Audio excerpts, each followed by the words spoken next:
Good day and God bless you, and welcome to the Bible reading in chronological order.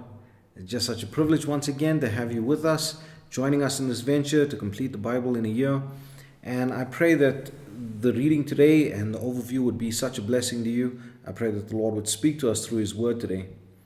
Today we're busy in the second book of Samuel, and we're going to be going through chapters 16, 17, and 18. Now, again, these are very difficult passages to go through in the light of what is happening in Israel at this time. Absalom is trying to usurp the throne from his dad, and he's going about it in a very rigorous and very violent manner.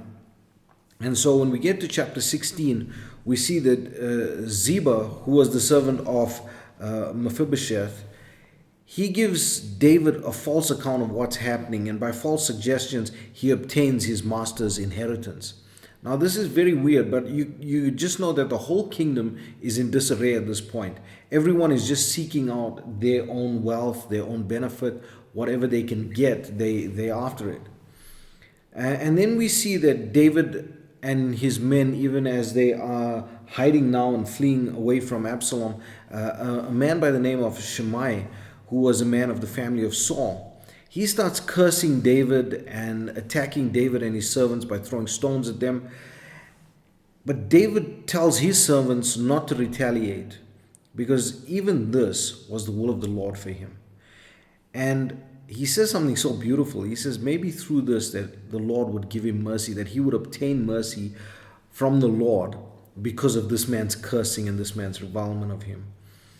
Then we see that Ahithophel gives Absalom counsel to do a very wicked thing, but a thing that would show his dominance and separation from his father's kingdom and rule. He tells him to go into his father's concubines. Now, when we look at it in this light, that is something so vile and reviled in Israel to do this. It was against the commandments of the Lord to do such a thing. And yet, he did it so that he could show his dominance. He could show that he was taken over. But the strange part is that this was the word of the Lord that came to David at the prophecy of Nathan after his sin with Bathsheba. He said that you did this thing in secret. Your wives will be taken from you and they will be defiled in front of all of Israel. And that's exactly what Absalom, his son, does to his father's concubines. And that is so heartsore, so heartbreaking. I tell you, I go through these passages, and every time I go through it, I just feel this burden inside of me. The tears actually start welling up in the eyes, because you think to yourself, how in the pursuit of just earthly power do you do something so wicked and violent and evil? And yet this is what was happening. And I want us to remember this when we get to chapter 18, because I'm gonna throw a spanner in the works there. But let's go through chapter 17, and we see that Ahithophel tells Absalom that he will pursue after David and frighten David and his men, and when the men flee away from David, that he will kill David. But the counsel of Ahithophel is overthrown by Hushai, who tells Absalom not to underestimate his father and his father's men of valor. So he urges Absalom to gather all the armies of Israel together and to go to war against David. But Hushai was not on the side of Absalom, and when he gives Absalom this advice, he actually sends secret intelligence to David via the priests and via messengers. And then Ahithophel, who feels very rejected now and he's in disgrace, he goes into his home and he gets his affairs in order and he hangs himself. Now this is very strange, but it's building up to something, and the details of the story are there to tell us some strange things. Then we get to chapter 18.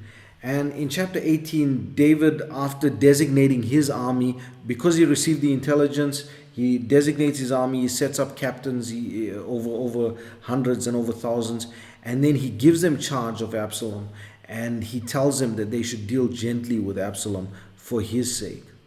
And then they go to battle in the wood of Ephraim. Now, the wood was very treacherous, and the Bible says that it devoured more men than the sword in the battle. That means so many people were killed just getting stuck in trees or falling into pits or ditches, getting hurt by the land in that way. And then we see that Absalom is killed in one of the strangest ways. He's riding on a mule, and as he rode, his head gets caught in the boughs of an oak tree, and he is hanging there, and the Bible describes it between heaven and earth. And then Joab, hearing of this, he comes to Absalom and he thrusts him through with darts as he hanged. Now David hears about this, and again, in the strangest way, he hears about the death of Absalom, but he mourns deeply for his beloved son. He cries out for Absalom. He loved Absalom. Absalom was you can gather from the readings that we've gone through thus far that Absalom was probably one of David's favorite sons, in that he loved him. Absalom was just such a beautiful person. And this is what I want to get to, actually, and I want to just look at it in the light of Absalom being a son of David. But when the Bible talks about it, it says that Absalom was without blemish on the outside. There was no scars or no bent toes or bent fingers, no spots or blemishes on his skin and on his body. The Bible says he was so beautiful and he was without blemish. And Absalom then, he was the son of David, but he tried to usurp the throne from his father. And here we see in this passage how he is riding on this mule, on this donkey, and he gets caught in this tree, and he's hanging on this tree. And then he gets thrust through with a dart through the rib cage. And it says that he was thrust through the heart by Joab with the dart.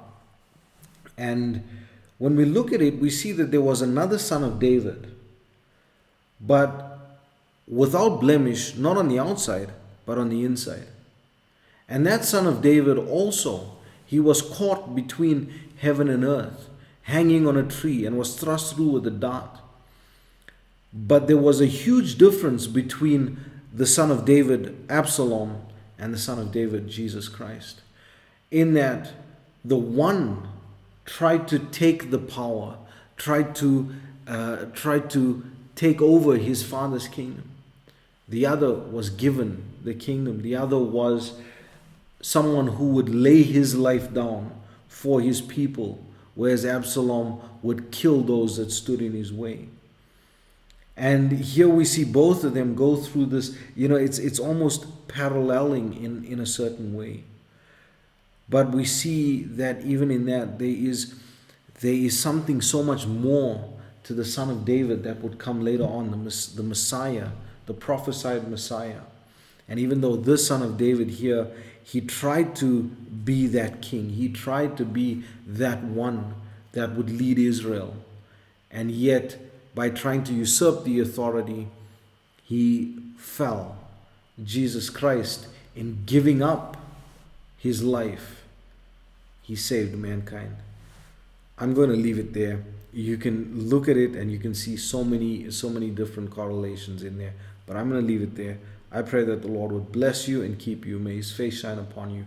May he give you peace. God bless you as you enjoy the reading of the word today. Chapter 16. And when David was a little past the top of the hill, behold, Ziba, the servant of Mephibosheth, met him, with a couple of asses saddled, and upon them 200 loaves of bread, and 100 bunches of raisins, and 100 of summer fruits, and a bottle of wine. And the king said unto Ziba, What meanest thou by these? And Ziba said, The asses be for the king's household to ride on, and the bread and summer fruit for the young men to eat, and the wine, that such as be faint in the wilderness may drink. And the king said, And where is thy master's son? And Ziba said unto the king, Behold, he abideth at Jerusalem, for he said, Today shall the house of Israel restore me the kingdom of my father. Then said the king to Ziba, Behold, thine are all that pertained unto Mephibosheth. And Ziba said, I humbly beseech thee that I may find grace in thy sight, my lord, O king. And when King David came to Bahurim, behold, thence came out a man of the family of the house of Saul, whose name was Shimei, the son of Gera. He came forth, and cursed still as he came. And he cast stones at David, and at all the servants of King David, and all the people and all the mighty men were on his right hand and on his left. And thus said Shimei when he cursed, Come out, thou bloody man, and thou man of Belial. The Lord hath returned upon thee all the blood of the house of Saul, in whose stead thou hast reigned. And the Lord hath delivered the kingdom into the hand of Absalom thy son. And behold, thou art taken in thy mischief, because thou art a bloody man. Then said Abishai the son of Zeruiah unto the king, Why should this dead dog curse my lord the king? Let me go over, I pray thee, and take off his head. And the king said, What have I to do with you, ye sons of Zeruiah? So let him curse, because the Lord hath said unto him, Curse David. Who shall then say, Wherefore hast thou done so? And David said to Abishai and to all his servants, Behold, my son, which came forth of my bowels, seeketh my life. How much more now may this Benjamite do it? Let him alone, and let him curse, for the Lord hath bidden him. It may be that the Lord will look on mine affliction, and that the Lord will requite me good for his cursing this day. And as David and his men went by the way, Shimei went along on the hill's side over against him, and cursed as he went, and threw stones at him, and cast dust. And the king and all the people that were with him came weary, and refreshed themselves there. And Absalom and all the people, the men of Israel, came to Jerusalem, and Ahithophel with him. And it came to pass, when Hushai the Archite, David's friend, was come unto Absalom, that Hushai said unto Absalom, God save the king! God save the king! And Absalom said to Hushai, Is this thy kindness to thy friend? Why wentest thou not with thy friend? And Hushai said unto Absalom, Nay, but whom the Lord and this people and all the men of Israel choose, his will I be, and with him will I abide. And again, whom should I serve? Should I not serve in the presence of his son? As I have served in thy father's presence, so will I be in thy presence. Then said Absalom to Ahithophel, Give counsel among you what we shall do. And Ahithophel said unto Absalom, Go in unto thy father's concubines, which he hath left to keep the house, and all Israel shall hear that thou art abhorred of thy father. Then shall the hands of all that are with thee be strong. So they spread Absalom a tent upon the top of the house, and Absalom went in unto his father's concubines in the sight of all Israel. And the counsel of Ahithophel, which he counseled in those days, was as if a man had inquired at the oracle of God. So was all the counsel of Ahithophel, both with David and with Absalom. Chapter 17. Moreover, Ahithophel said unto Absalom, Let me now choose out 12,000 men, and I will arise and pursue after David this night. And I will come upon him while he is weary and weak-handed, and will make him afraid. And all the people that are with him shall flee, and I will smite the king only. And I will bring back all the people unto thee. The man whom thou seekest is as if all returned, so all the people shall be in peace. And the saying pleased Absalom well, and all the elders of Israel. Then said Absalom, Call now Hushai the Archite also, and let us hear likewise what he saith. And when Hushai was come to Absalom, Absalom spake unto him, saying, Ahithophel hath spoken after this manner. Shall we do after his saying? If not, speak thou. And Hushai said unto Absalom, The counsel that Ahithophel hath given is not good at this time. Thou knowest thy father and his men, that they be mighty men, and they be chafed in their minds, as a bear robbed of her whelps in the field. And thy father is a man of war, and will not lodge with the people. Behold, he is hid now in some pit, or in some other place. And it will come to pass, when some of them be overthrown at the first, that whosoever heareth it will say, There is a slaughter among the people that follow Absalom. And he also that is valiant, whose heart is as the heart of a lion, shall utterly melt. For all Israel knoweth that thy father is a mighty man, and they which be with him are valiant men. Therefore I counsel that all Israel be generally gathered unto thee, from Dan even to Beersheba, as the sand that is by the sea for multitude, and that thou go to battle in thine own person.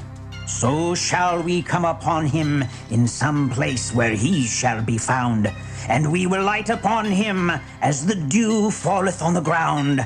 And of him, and of all the men that are with him, there shall not be left so much as one.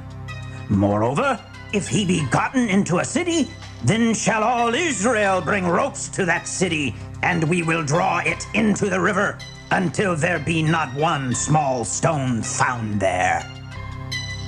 And Absalom and all the men of Israel said, The counsel of Hushai the Archite is better than the counsel of Ahithophel. For the Lord had appointed to defeat the good counsel of Ahithophel, to the intent that the Lord might bring evil upon Absalom. Then said Hushai unto Zadok and to Abiathar the priests, Thus and thus did Ahithophel counsel Absalom and the elders of Israel, and thus have I counseled. Now therefore send quickly, and tell David, saying, Lodge not this night in the plains of the wilderness, but speedily pass over, lest the king be swallowed up, and all the people that are with him. Now Jonathan and Ahimaaz stayed by Enrogel, for they might not be seen to come into the city. And a wench went and told them, and they went and told King David. Nevertheless, a lad saw them and told Absalom. But they went both of them away quickly, and came to a man's house in Bahurim, which had a well in his court, whither they went down. And the woman took and spread a covering over the well's mouth, and spread ground corn thereon, and the thing was not known. And when Absalom's servants came to the woman to the house, they said, Where is Ahimaaz and Jonathan? And the woman said unto them, They be gone over the brook of water. And when they had sought and could not find them, they returned to Jerusalem. And it came to pass, after they were departed, that they came up out of the well, and went and told King David, and said unto David, Arise, and pass quickly over the water. For thus hath Ahithophel counseled against you. Then David arose, and all the people that were with him, and they passed over Jordan. By the morning light there lacked not one of them that was not gone over Jordan. And when Ahithophel saw that his counsel was not followed, he saddled his ass and arose, and gat him home to his house, to his city, and put his household in order, and hanged himself, and died, and was buried in the sepulchre of his father. Then David came to Mahanaim, and Absalom passed over Jordan, he and all the men of Israel with him. And Absalom made Amasa captain of the host instead of Joab, which Amasa was a man's son whose name was Ithra, an Israelite, that went in to Abigail, the daughter of Nahash, sister to Zeruiah, Joab's mother. So Israel and Absalom pitched in the land of Gilead.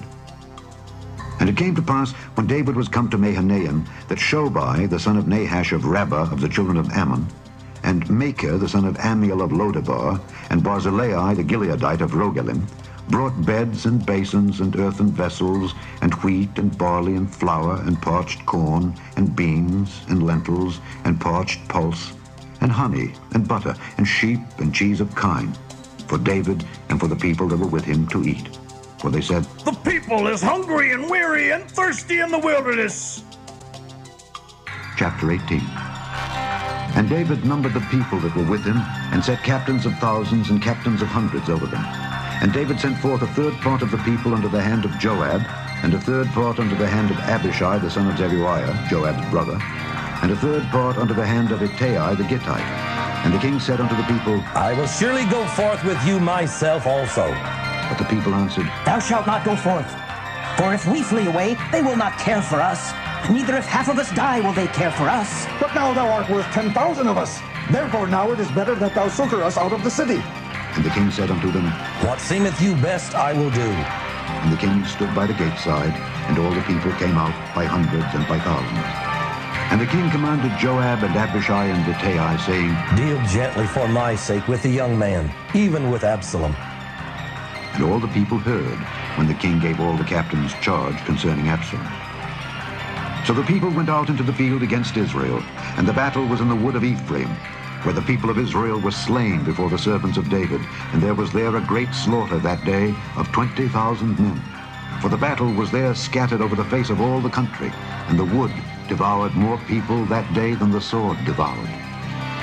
And Absalom met the servants of David, and Absalom rode upon a mule, and the mule went under the thick boughs of a great oak, and his head caught hold of the oak, and he was taken up between the heaven and the earth, and the mule that was under him went away.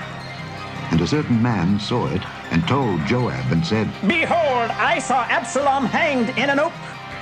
And Joab said unto the man that told him, And behold, thou sawest him, and why didst thou not smite him there to the ground? And I would have given thee 10 shekels of silver and a girdle. And the man said unto Joab, Though I should receive 1,000 shekels of silver in mine hand, yet would I not put forth mine hand against the king's son. For in our hearing the king charged thee and Abishai and Ittai, saying, Beware that none touch the young man Absalom. Otherwise I should have wrought falsehood against mine own life. For there is no matter hid from the king. and thou thyself wouldst have set thyself against me. Then said Joab, I may not tarry thus with thee. and he took 3 darts in his hand, and thrust them through the heart of Absalom while he was yet alive in the midst of the oak. And 10 young men that bare Joab's armor compassed about and smote Absalom and slew him. And Joab blew the trumpet, and the people returned from pursuing after Israel. But Joab held back the people. And they took Absalom and cast him into a great pit in the wood, and laid a very great heap of stones upon him. And all Israel fled every one to his tent. Now Absalom in his lifetime had taken and reared up for himself a pillar, which is in the king's day. For he said, I have no son to keep my name in remembrance. and he called the pillar after his own name. And it is called unto this day Absalom's place. Then said Ahimaaz the son of Zadok, Let me now run and bear the king tidings, how that the Lord hath avenged him of his enemies. and Joab said unto him, Thou shalt not bear tidings this day, but thou shalt bear tidings another day. But this day thou shalt bear no tidings, because the king's son is dead. Then said Joab to Cushai, Go tell the king what thou hast seen. and Cushai bowed himself unto Joab and ran. Then said Ahimaaz the son of Zadok yet again to Joab, But howsoever, let me, I pray thee, also run after Cushai. and Joab said, Wherefore wilt thou run, my son, seeing that thou hast no tidings ready? But howsoever, said he, Let me run. and he said unto him, Run. Then Ahimaaz ran by the way of the plain, and overran Cushai. And David sat between the 2 gates. And the watchman went up to the roof over the gate unto the wall, and lifted up his eyes, and looked, and behold, a man running along. And the watchman cried, and told the king. And the king said, If he be alone, there is tidings in his mouth. And he came apace, and drew near. And the watchman saw another man running. And the watchman called unto the porter, and said, Behold, another man running alone. And the king said, He also bringeth tidings. and the watchman said, Methinketh the running of the foremost is like the running of Ahimaaz, the son of Zadok. and the king said, He is a good man, and cometh with good tidings.